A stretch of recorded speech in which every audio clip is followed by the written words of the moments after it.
Examining Ethics with Andy Cullison is hosted by the Janet Prindle Institute for Ethics at DePauw University.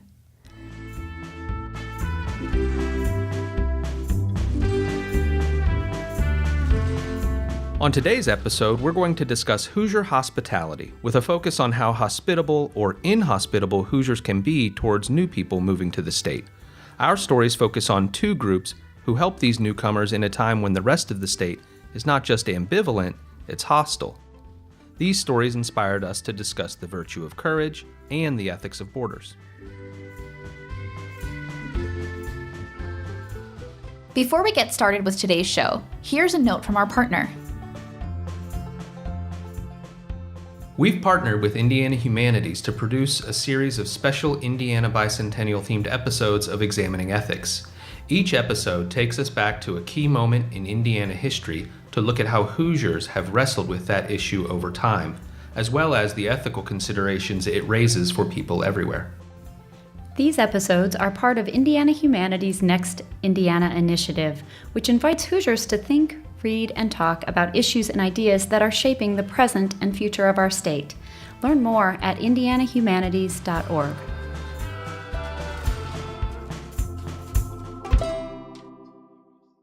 I'm Sandra Burton, one of the producers of the show. And I'm Christian Weishart, the other producer. Indiana has been in the news lately for some controversial policies. This year, the governor and current VP nominee Mike Pence attempted to block Syrian refugees from being resettled in the state, something that was determined by a court to be unlawful. Our state is now the first to actually turn away a Syrian refugee family. Pence saying in a press conference today that he simply feels the vetting process for refugees is not thorough enough. Indiana and more than 20 other states announcing objections to accepting Syrian refugees without firm proof they are not terrorists. And some lawmakers seem to be very concerned about illegal immigration to the state, even though undocumented immigrants only make up 1.8% of the state's population. Way less than some other states. Immigration bill that goes further than anything tried before in the General Assembly will be heard in committee next month. Immigration bills have failed 3 times before at the State House, but sponsors who believe that the political trends are now on their side are making this one stronger, in some cases like the controversial Arizona law. So we wanted to look into the history of some Hoosiers' attitudes towards immigrants. Is it only recently that Hoosiers have been wary of new people entering the state? Has everyone in Indiana always felt that way? Our story starts in the 1940s. There was this war that you might have heard of before, World War II. And here's a quick refresher for those of you who might have forgotten how World War II went. In 1941, the war had already started over in Europe. But at this point, the U.S. was still refusing to get involved. For a while, the U.S. was perfectly happy watching Europe destroy itself. But then, something happened. Yesterday, December 7th, 1941, a date which will live in infamy. The United States of America was suddenly and deliberately attacked by naval and air forces of the Empire of Japan. After Japanese forces bombed Pearl Harbor, the United States declared war on Japan, Germany, and Italy. But today, we're not really talking about World War II or the bombing of Pearl Harbor. We're talking about the reaction to that bombing in the United States. We were scared, really scared of what just happened. So in the late 19th and early 20th centuries, most immigrants from Japan settled in communities along the West Coast.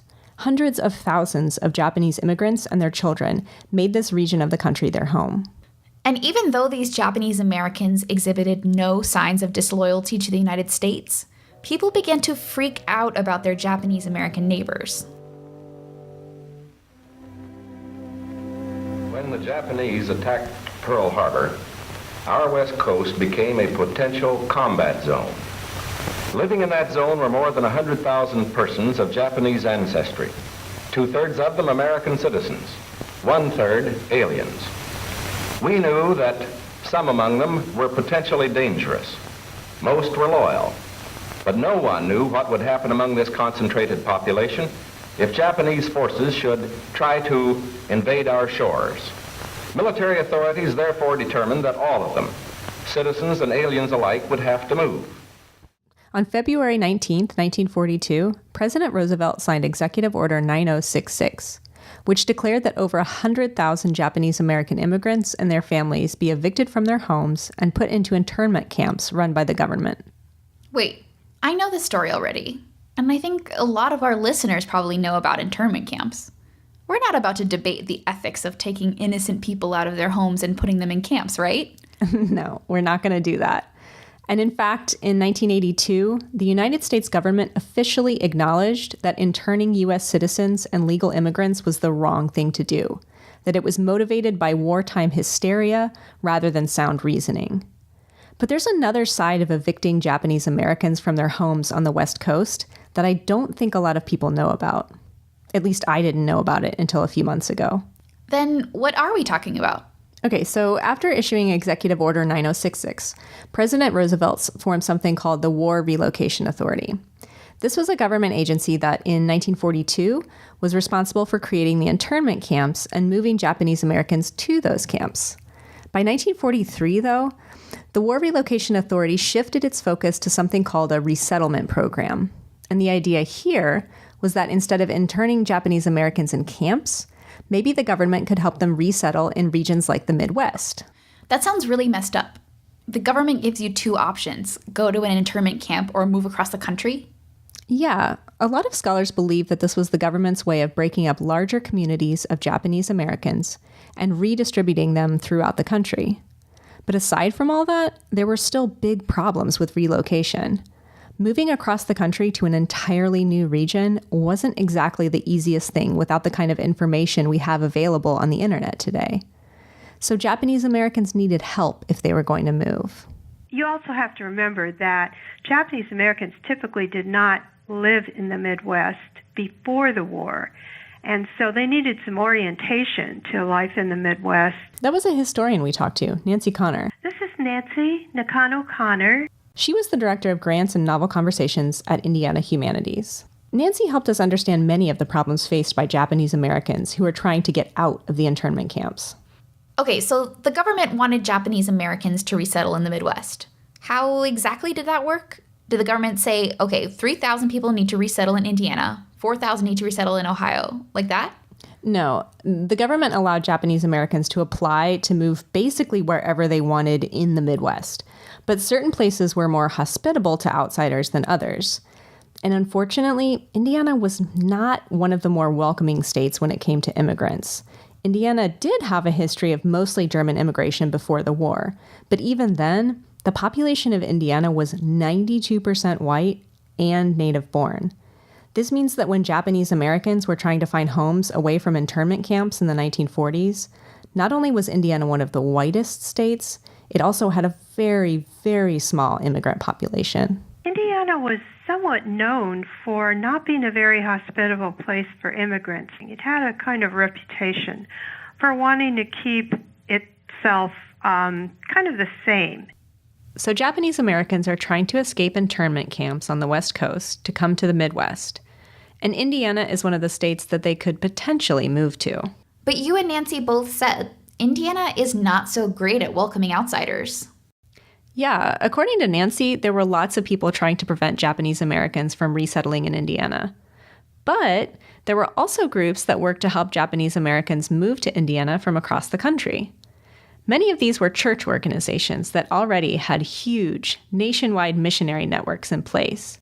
One in particular was a group out of Indianapolis called the Disciples of Christ. And it was the kind of far-reaching network that the Disciples of Christ had that made it possible for them to help Japanese Americans resettle. They had churches, mission churches of Japanese and Japanese Americans, that they were familiar with the people. They weren't afraid. They didn't have that kind of war hysteria because they knew the people and had worked with them and realized that these people were harmless, that they were not a dangerous factor because they were people they knew. These kind of networks seem to be key to groups who wanted to help out Japanese Americans. So tell me more about these groups. Well, when I was researching this time period, the story that really caught my attention was the plight of Japanese Americans that were in college on the West Coast and had to unenroll from school to be moved to internment camps. That sounds terrible. Yeah, it is. And we spoke with historian Tom Ham, who told us this story. I am Thomas Ham. I am professor of history and director of special collections, which means I'm basically the college attic keeper here at Earlham College. Colleges and universities in Indiana were in a special position to be offering these students an easy entry into their communities. It very quickly emerged that if Japanese Americans could be enrolled in colleges that were not on the West Coast and which were not in close proximity to defense plants and facilities where highly sensitive work was taking place, the federal government was willing to allow their enrollment. So did a lot of colleges and universities in Indiana end up offering admission to Japanese Americans? Not really. Some tried and it didn't exactly work out, but we'll come back to that.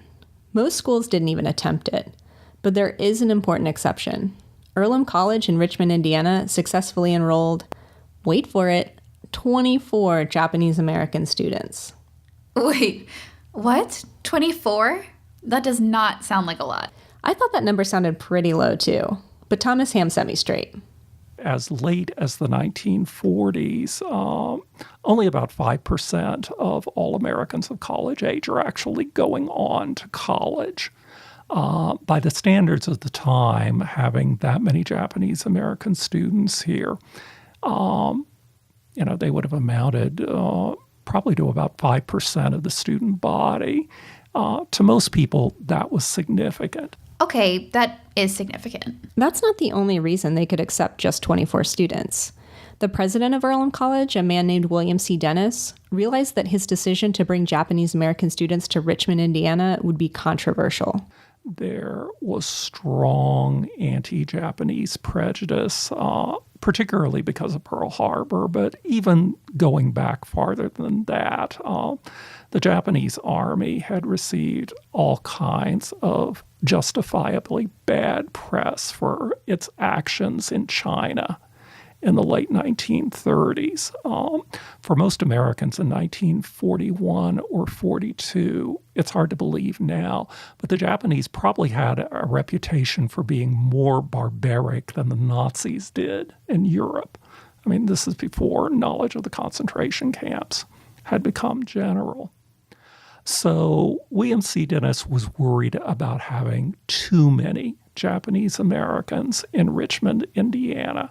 He thought he could probably get away with 12 or 15 at any one time, but more than that, in his mind, would have courted trouble. What kind of trouble? Okay, so remember that wartime hysteria that was responsible for evicting Japanese Americans from their homes in the first place? Some Hoosiers felt this hysteria as well. In September of 1942, a number of residents of Richmond, Indiana, were outraged at the presence of Japanese Americans here.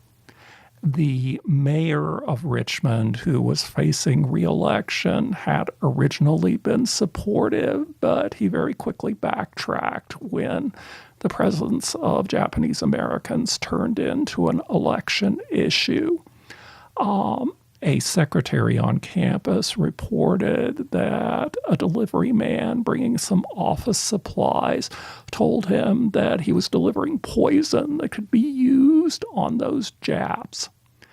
And there was a lodge here in Richmond, the United Order of Junior American Mechanics, that passed a series of resolutions which said, in effect, that Earlham was committing treason and giving aid and comfort to the enemy by bringing the enemy into our community. That's really frustrating to me because these were Japanese Americans, as in they were from the U.S. Yeah, in fact, 2/3 of Japanese Americans on the West Coast were United States citizens. But remember, Indiana didn't exactly have the best reputation for being welcoming to outsiders, even if they were citizens. There were enough big cities close enough that native-born Hoosiers could see the impact of large-scale immigration, and generally they didn't like it. They didn't like all of these people coming in with strange languages and strange customs. They didn't like the fact that almost all of these immigrants coming in were not Protestants. They were Roman Catholics. They were Eastern Orthodox. They were Jews. They didn't like the fact, in many cases, that alcohol consumption was a part of the culture of these immigrant groups. So if you want to understand why in the 1920s Indiana is the northern stronghold of the Ku Klux Klan, you look at reactions to immigration. There's no question that the Ku Klux Klan is racist. It's anti-black. But if you look at its rhetoric and what it's denouncing in the 1920s, it is equally against immigrants and everything that they represent. But according to Thomas Ham, not everyone in Richmond felt negatively about outsiders. On the other hand, for every manifestation of prejudice like this that you find, as far as our documentary record goes, we find another expression of support. The Earlham Post, the campus newspaper, when it noted these protests, simply dismissed them as manifestations of bigotry and said these are the same people who 20 years ago were marching around in Ku Klux Klan robes and hoods. You know, they made the connection to that sort of ethnic bigotry. Whoa. Yeah. This is a striking contrast to places like our own DePaul University, where we accepted a single Japanese American, but he had to leave after a few months because of the horrible response from the surrounding community. Wow. It seems like these colleges are taking a risk with accepting these students.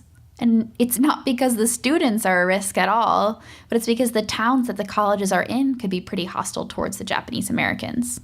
So I guess I'm wondering, why did Earlham take that risk? The first thing to understand is that in the 5 decades prior to World War II, Earlham usually had at least 2 or 3 Japanese students enrolled at all times. Earlham had long-standing ties with Japan that went back to the 1880s, when an Earlham alumnus, Joseph Cassand, opened the Friends Girls' School in Tokyo. He was, in effect, the first Quaker missionary in Japan. The second thing that's operating here is self-interest. The president of Earlham at the time, William C. Dennis, was a hard-headed, pragmatic, practical man. He knew that the college was going to be facing significant financial problems as a result of the war, since almost all of the male students would either be doing alternative service as conscientious objectors, or they would be going into the armed forces. So income was going to be down significantly. Japanese American students could help meet part of that shortfall. But Earlham wasn't acting purely out of self-interest. They had more than money on their minds. There was a sense that this was simply an extension of what Earlham was supposed to be about. Earlham, as a Quaker school, was supposed to be committed to developing goodwill and brotherhood among human beings. So for many friends, advocating on behalf of people who had the faces of almost all of the rest of the country or the rest of the world turned against them was simply an extension of living out the gospel. And it would also be showing the American people that Earlham, at least, was committed to building a better world.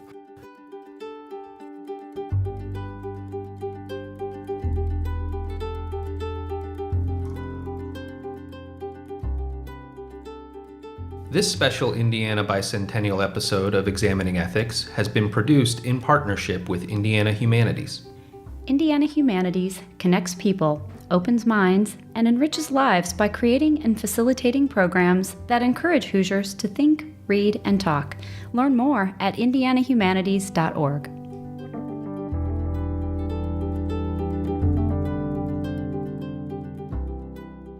We were struck by the courage displayed by Earlham College in helping Japanese Americans resettle in Indiana, especially because it was a time when hysteria gripped the rest of the state. So, what is courage, and why is it important? Especially when it comes to thinking about immigrants and the descendants of immigrants. Andy, Sandra, and I sat down recently to discuss this.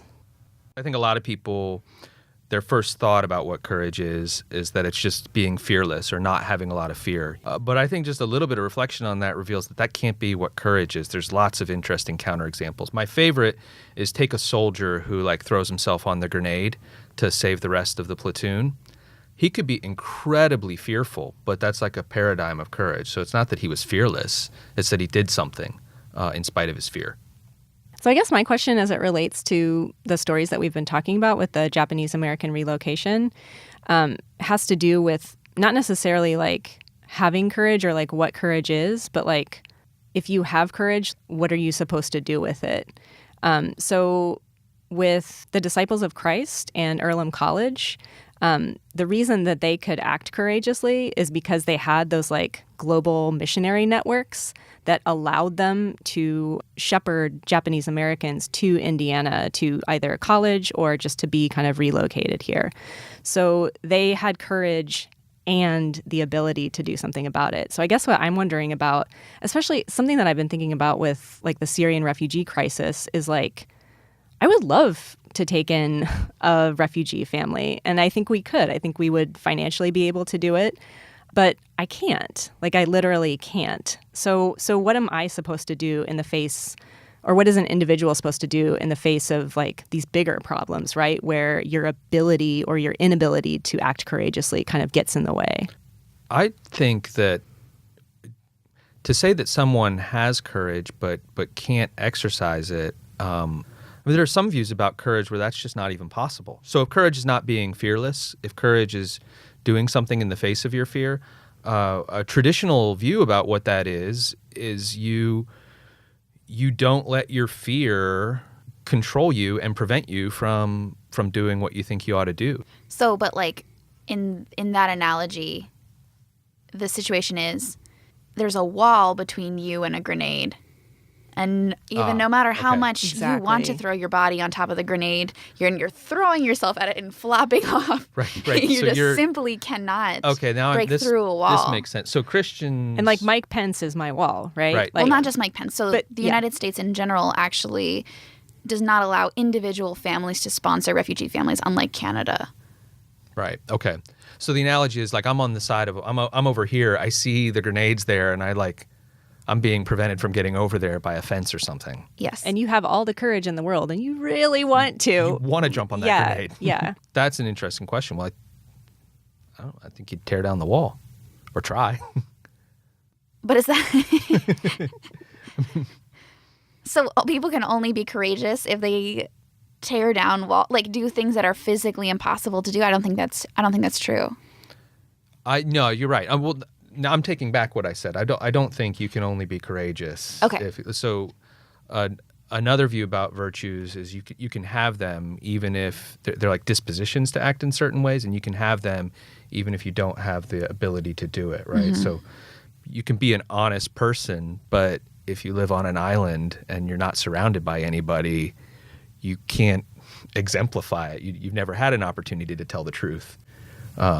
Because you've just never been around anybody. I think courage is like that too. People can be courageous, but if they're prevented from showing it, it doesn't mean they're not courageous. They were never in a circumstance to let that disposition come out. And here in Indiana, we a lot of people have put signs in their front yards saying Hoosiers welcome refugees. So maybe that's an example of trying to exemplify courage without actually being able to do anything.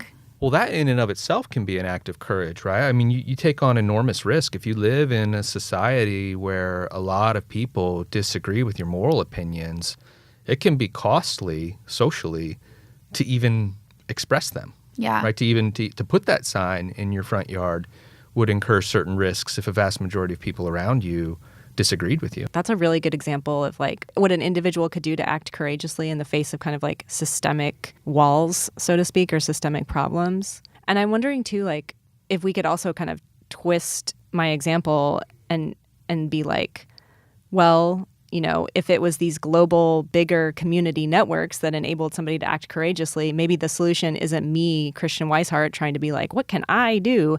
Maybe the solution is like, what can I do with my community? You know, like maybe if we band together, we could figure out a bigger solution to this problem.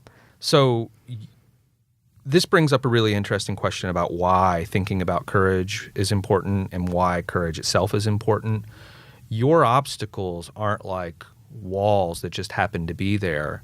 The obstacles you're describing are largely there because other people are afraid. Other people are afraid of what might happen if we let other people in.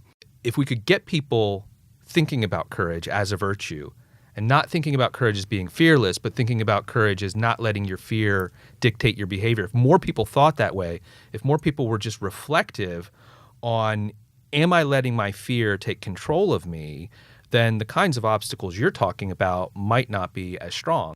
I just wonder if it's reductive to say that only fear is standing in the way between people doing the right thing. And I think that if you try to play devil's advocate, maybe people would say that liberals who are interested in having more immigration or accepting refugees or any of those things, I think maybe people would say that we're letting our fear of not appearing politically correct get in the way of our safety. You know? Like, I think there's a way you can make everybody look afraid of something. Oh, right. This diagnosis is something that someone could use no matter where they stood on the political spectrum. I think that's your point is. That, So, you know, we could look at people who vote a certain way and say, well, you're afraid of that group. And they could say, well, we're not the ones being afraid. We're the ones who are rationally looking at what we need to do. And what we rationally need to do is protect these interests. And you're only supporting the opposite opinion because you're afraid of being perceived as not politically correct or something like that. Both sides can play this game is what you're saying. So then does that destroy like this virtue of courage or is it still fine? I think somebody is right on one of these sides. Right? Somebody's right? That somebody is letting their fear get in the way. I think what would be good is if everybody were just taking a step back and saying, am I in that position? Am I letting my fear dictate how I decide to vote or what policies I support? And then you just sort of try and reason from that perspective. I think with regards to immigration in general, I think everybody not only needs to take a step back and think about their fear, but they also just need to take a step back and think about race and what role race might be playing in their thought about immigration, because it totally matters, right, with really any immigrant population. So an example that I found fascinating from World War II is that very few German Americans were put in internment camps, right? This is obviously an issue of race. And I think it's the same with when we think about immigration from Latin American countries or from Mexico. I think race plays like a really big role in how we think about that. And I think that's something that we need to kind of make more explicit in our conversations about immigration. I actually think issues about courage and issues about race, like you mentioned, are completely intertwined, because I think a lot of the issues with race relations have to do with fears of other groups and letting those fears get the better of you. So, I mean, you're absolutely right that issues of race are important when thinking about immigration. And this is all the more reason why courage is important, because issues of race are largely issues about courage. So when we were talking about the virtue of courage and how it related to issues of immigration, we noticed we were kind of ignoring a bigger question. Yeah, we realized we hadn't even talked about whether states have a right to prevent people from entering its borders in the first place. So we asked ourselves, do states have a right to prevent people from entering its borders? And just to be clear, we're talking about moral rights, not necessarily legal rights. Being a state, like what's the point of being a state? It's so that you and a group of people can get together and sort of self-determine how things are going to go within your borders. And there's a kind of common argument that if you're going to be a state, a sovereign state, and be able to decide how you and another group of people are going to decide what goes on within your borders, part of that freedom is supposed to be freedom of association. But freedom of association just is deciding who gets to be part of the state or not. And so there's a thought that it doesn't make sense to have anything like states that have freedom of association unless they have a right to decide like who gets to come in and who gets to stay. I think that that's good and true to a point, but I think also individuals also should have a right to self-determine, and if an individual's right to self-determine and live where they want to conflicts with a state's right to self-determine, I'm just like, I don't have a good reason for why, but I feel like the individual should win. I actually think that's a really good response, right? I mean, what's so sacrosanct about a state's rights? States are just groups of individuals. It doesn't make sense for states to have rights unless it's a fundamental fact that individuals have rights. That's a good way to argue, maybe individual rights trump states' rights. Here's another consideration in favor of individuals' rights to freedom of association trumping states' rights. Look at our current exceptions to immigration law, or where we tend to be most lenient on immigration law. It has to do with things like family relationships, right? It has to do with this idea that even the United States should not be in the business of preventing a mother from associating with her own children or associating with her husband or wife, right? So there's evidence that underlying our current immigration law is there's something sacrosanct about individual rights to freedom of association. So I think we kind of loaded the question, right? Our question was like, do states have a right to prevent people from entering their borders? And this idea of state is like very colonial. And so I wonder if we can complicate it by saying more generally, like, do groups of people inhabiting certain geographical areas have the right to prevent other groups of people or other individuals from coming into those same areas? I actually think that's a good way to think about it. And I think it poses problems for this freedom of association argument. Because if you look at the way state lines are drawn, they're just drawn because groups of people were powerful enough to draw the lines and stop people from crossing them.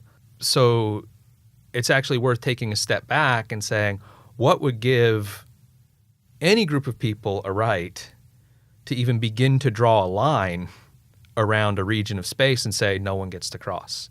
Yeah, it seems insane when you think about how arbitrary these lines are in the first place. So there are a lot of people who think that an important thing for governments to be doing is distributing goods or benefits fairly and equally and providing equal opportunity to access those goods. We tend to think of those things as applying to food and water and access to education. But some people are starting to think, well, why shouldn't this apply to things like ability to move around? If you think that the ability to move around is a good, like those other things, you're hard-pressed to say the state should provide equal opportunity to access things like education and water and not provide equal opportunity to just be able to move around. And now it starts looking like you get this kind of equal opportunity argument for no borders at all. I like that argument when I'm thinking about like individuals, right? Like I think it should be possible for an individual or an individual family to like move wherever they want to.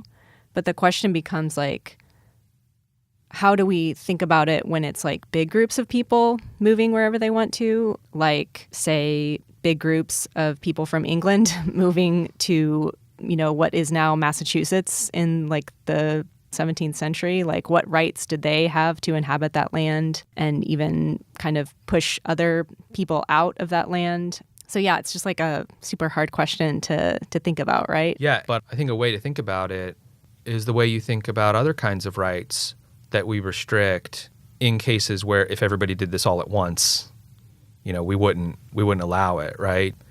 You should have a right to be in a public park, but if 1 million people decided to descend on a public park all at the exact same moment, it wouldn't be so absurd to think that the park rangers should go in and say, okay, some of you have to leave. There's but a who limit. gets to stay and who gets to leave? What happens when there are like millions of people who need a home all of a sudden, right? Like what happens then? Like, and who gets to determine where those millions of people go? Those millions of people, do they get to determine where they go? Or do the geographical areas where other people might be able to take them in, are they the ones that get to determine who comes in or who doesn't come in? If you go open borders, you're hard-pressed to say what seems wrong about certain, like invading armies, basically, right? I mean, it's like if it's open borders, then it's like 100,000 people can just show up in a state one day, but that seems weird, right? Like we should be able to prevent like a military force from entering. And I don't want to say the Pilgrims were a military force, but they were like a civilian military force. They came in and just started laying down laws and restrictions and all sorts of things. But I think it's one thing to just say people are welcome. It's another thing to say that they're welcome and they have the right to just start dictating how all of these resources in this area are going to be managed and maintained and distributed. Yeah, like there's this interesting question of like vulnerability, right? Like to what extent are the parties vulnerable? So to me, it seems right to say, yeah, like let's take in as many Syrian refugees as we possibly can. Like let's do it. Let's help them. But it doesn't seem right to be like, open the border in Africa and let anybody take those diamonds, right? Or let anybody scoop up all those resources. Right. The people who feel pressure toward open border style arguments, they get there by imagining what, like if you could decide what the world would be like without knowing how you were going to be born into that world. You didn't know what your abilities were going to be. You didn't know where you were going to be born. You didn't know what kinds of things were going to be valuable. What they ask you, what would you want the world to be like? And they say that the world would be basically a place where even the least well-off are going to be okay. And how does the least well-off be okay? Well, they're going to have access to water and food and shelter if they can't afford it or if their abilities aren't good enough to get them jobs. And this is where they say, like, we should have reasonably open borders. If people are about to die and their only way of getting food and shelter is to be let in somewhere else, I think we would all agree we would want the world to be that way. But I also think we would all, and this would answer the resource hogging question, I also think we would want the world to be such that a large group of well-off, powerful people couldn't just roll in and disrupt a local economy. And we would want rules and regulations to prevent that kind of stuff happening. So I think the thing that pushes people to open borders pushes them to think that we'd want to have policies in place that allow in Syrian refugees. But I think it would also push them to want to have rules and regulations that prevent powerful people from coming in and doing the kinds of things you talk about. But then is it still an open border if... I think it's misleading to call it open border. Yeah.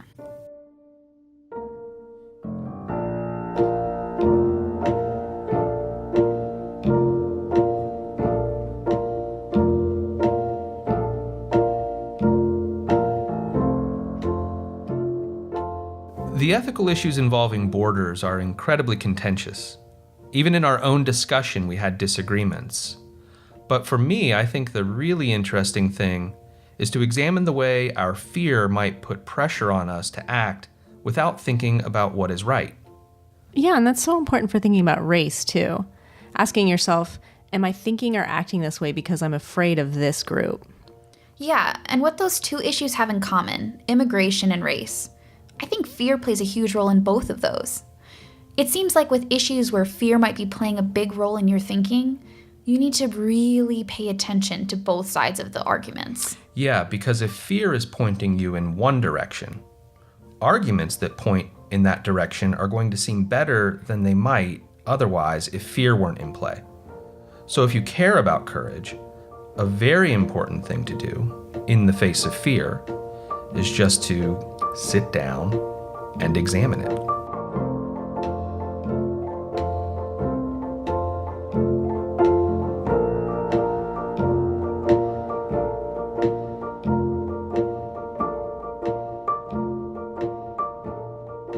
Before you go, we're hoping to hear from you for an upcoming episode. We want to know how you think about voting. To be clear, we're not concerned with who you are voting for or have voted for in the past. We just want to know what you think about voting itself. So please call us at 765-653-5014 and leave a 5-minute voicemail and tell us how you think about voting. If you don't know where to start, you could tell us, do you think everyone should vote? Do you think it's okay to vote for someone you know has no chance of winning the election? What do you think about people not voting because they don't like any of the candidates? That's just to get you started. We're interested in anything you think about how people should vote in our version of democracy. Again, the number to call and leave a 5-minute voicemail is 765-653-5014. You can find these instructions on our social media as well. Thanks so much. We can't wait to hear from you.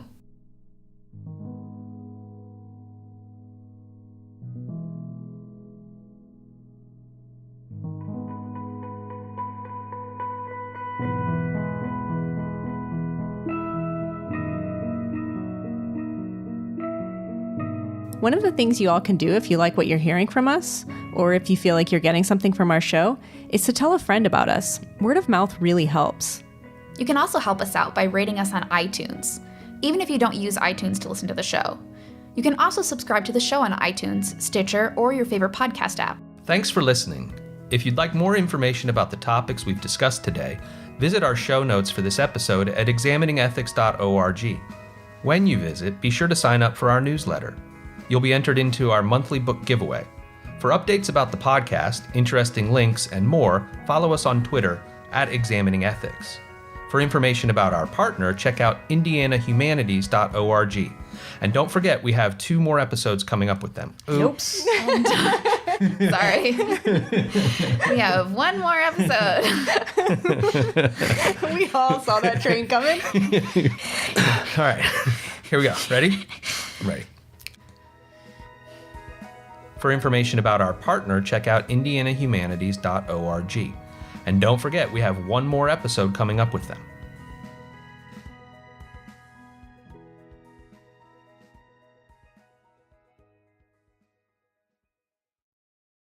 Hi, this is the Operations Manager of Prindle, Linda Clute, and I'm here outside of the Institute to read the credits. Examining Ethics with Andy Cullison is hosted by the Janet Prindle Institute for Ethics at DePaul University, with special support on this show from Indiana Humanities.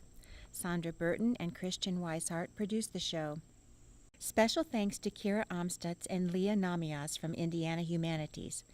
Our intern for this episode was Jessica Keister. Our logo was created by Evie Brocious. Thank you to the Pulliam Center for Contemporary Media for providing our recording room. Our music is by Corey Gray, the Blue Dot Sessions, Jason Leonard, and Kai Engel, and can be found online at freemusicarchive.org. Examining Ethics is made possible by the generous support of Indiana Humanities, DePaul alumni, friends of the Prindle Institute, and you, the listeners. Thank you for your support.